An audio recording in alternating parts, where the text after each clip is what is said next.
नमस्कार, आपके साथ मैं रीना झा बालियान।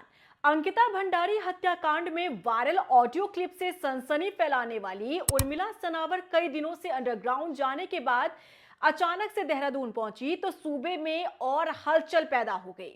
ये वही उर्मिला सनावर है जो अंकिता हत्याकांड में वीआईपी को लेकर पुख्ता सबूत होने का दावा करती आ रही है।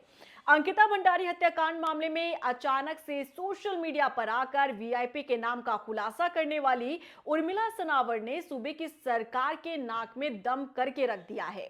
सोशल मीडिया पर वायरल ऑडियो से भूचाल लाने के बाद उर्मिला सनावर कुछ दिनों से अंडरग्राउंड हो गई थी, लेकिन अचानक वो देहरादून पहुंची तो सर्द मौसम में गर्माहट पैदा हो गई। उर्मिला सनावर सामाजिक कार्यकर्ता दर्शन भारती और पूर्व मुख्यमंत्री त्रिवेंद्र सिंह रावत के नजदीकी डीएस रावत के साथ दिल्ली से देहरादून लौटी, जिस पर लगातार चर्चाओं का बाजार गर्म है। देखिए, पुलिस पूछताछ में क्या खुलासा होता है इस पर तो सबकी निगाहें टिकी है, लेकिन इससे इतर बड़ा सवाल यह पैदा होता है कि आखिर उर्मिला सनावर को किसका संरक्षण मिल रहा है। उर्मिला सनावर के सिर पर किसका हाथ है।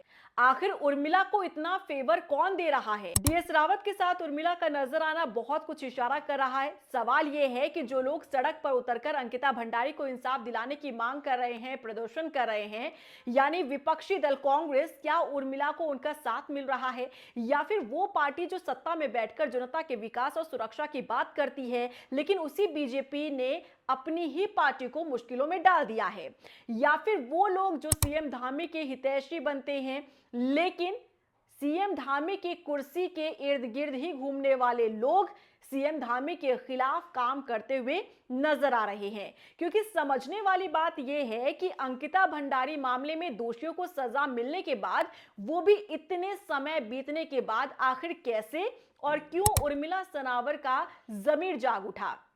आखिर कैसे अंकिता भंडारी को इंसाफ दिलाने की मांग लगातार उर्मिला सनावर करने लगी।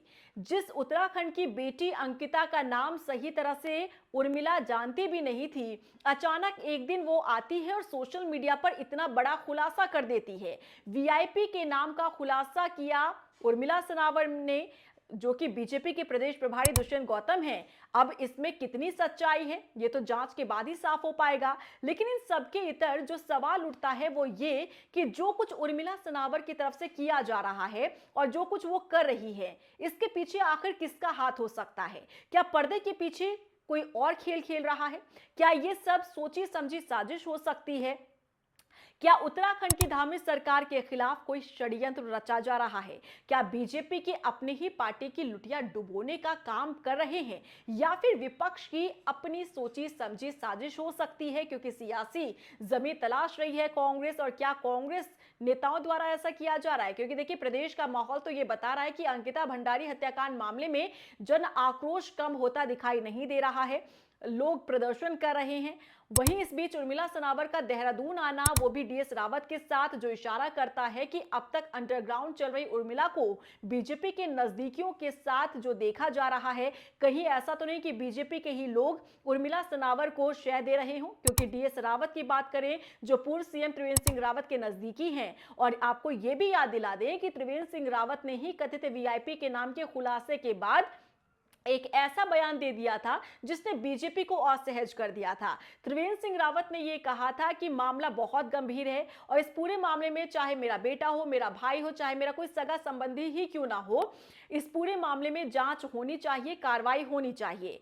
अब सियासी जानकार ये कह रहे हैं कि बीजेपी के खिलाफ बनते माहौल और उर्मिला सनावर को बीजेपी के नजदीकियों के मिलते सहयोग को जोड़कर अगर देखा जाए तो ये बहुत कुछ इशारा करता है। फिलहाल सवाल यही बरकरार है कि आखिर वायरल ऑडियो से सनसनी फैलाने वाली उर्मिला सनावर को किसका संरक्षण मिल रहा है। हालांकि इस बीच जब उर्मिला सनावर दिल्ली से देहरादून पहुंची, तब सामाजिक कार्यकर्ता दर्शन भारती के साथ उन्हें देखा गया और दर्शन भारती के संरक्षण में ही वो देहरादून पहुंची। और दर्शन भारती ने ही इस पूरे मामले को लेकर एक और बड़ा खुलासा किया। मीडिया से बात करते हुए दर्शन भारती ने यह बड़ा खुलासा किया कि उर्मिला सनावर जो कुछ भी कर रही हैं वो बीजेपी के पूर्व विधायक सुरेश राठौड़ के कहने पर ही कर रही है, और दर्शन भारती सच कह रहे हैं, इसकी तस्दीक वो ऑडियो दे रहा है जो अब ताज़ा ऑडियो सोशल मीडिया पर वायरल हो रहा है।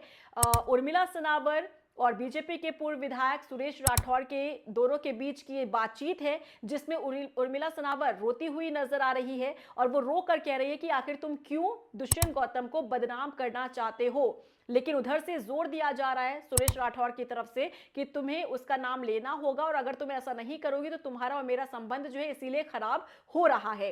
ये ताजा ऑडियो है जिसके बारे में हम आपको पहले भी जानकारी दे चुके हैं। अगर आपने हमारा ये इससे पहले का वीडियो या फिर रिपोर्ट आपने नहीं देखी जिसमें हमने वो वायरल ऑडियो आपको सुनाया है, तो आप जाकर सुन लीजिएगा, जिसमें पूरे 4-5 मिनट की बातचीत है दोनों के बीच, उर्मिला सनावर और सुरेश राठौर के बीच। और ये नया ऑडियो पूरे मामले को नया मोड़ देता दिख रहा है। जो नया ऑडियो है वो धामी सरकार को राहत पहुंचाने वाला है, क्योंकि धामी सरकार इस दौरान अंकिता भंडारी हत्याकांड और इस पूरे मामले में वीआईपी के नाम के हुए खुलासे को लेकर पूरी तरह से घिरती नजर आ रही है।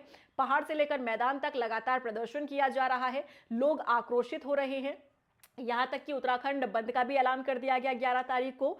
लेकिन अब सवाल यह है कि जो नया ताजा ऑडियो वायरल हो रहा है, सुरेश राठौर और उर्मिला के दोनों के बीच बातचीत का जो ऑडियो वायरल हो रहा है, क्या इसमें सच्चाई है और क्या सरकार इसे आधार बनाएगी, ये कहते हुए कि जो कुछ भी उर्मिला सनावर ने कहा या जो खुलासा किया वो सुरेश राठौर के दबाव में आकर किया, क्या सरकार इसका सहारा लेगी? और देखिए, अगर सरकार इसका सहारा लेती है तो जाहिर तौर पर सवाल ये भी खड़े होंगे कि पहले वाले ऑडियो को आखिर सरकार ने गलत क्यों बताया।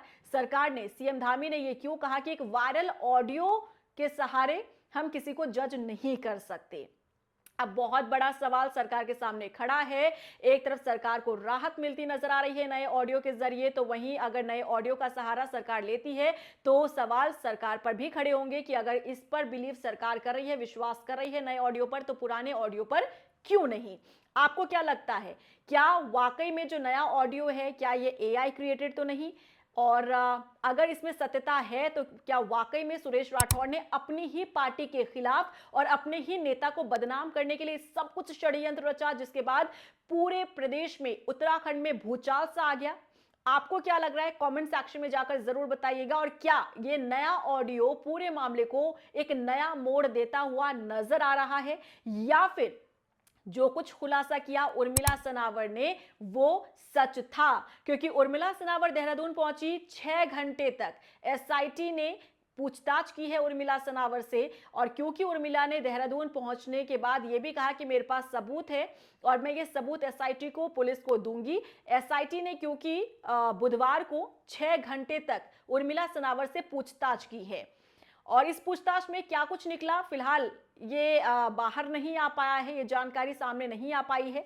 लेकिन आपको ये भी बता दें कि उर्मिला सनावर ने ये भी कहा है कि शुक्रवार को वो प्रेस कॉन्फ्रेंस करने वाली है, यानी कि मीडिया के सामने आएगी उर्मिला सनावर।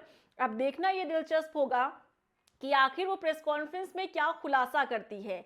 क्या उस प्रेस कॉन्फ्रेंस में उर्मिला सनावर ये दावा करेगी कि जो कुछ उसने कहा वो सच था, जो पहले उसने खुलासा किया सोशल मीडिया पर आकर, जिस वीआईपी के नाम का खुलासा किया था, जिस गट्टू के नाम का खुलासा किया था, क्या वो सच था? उसके सबूत वो पेश करेगी, या फिर अब जो ताजा ऑडियो सामने आया है उसे वो सच करार देती नजर आएगी?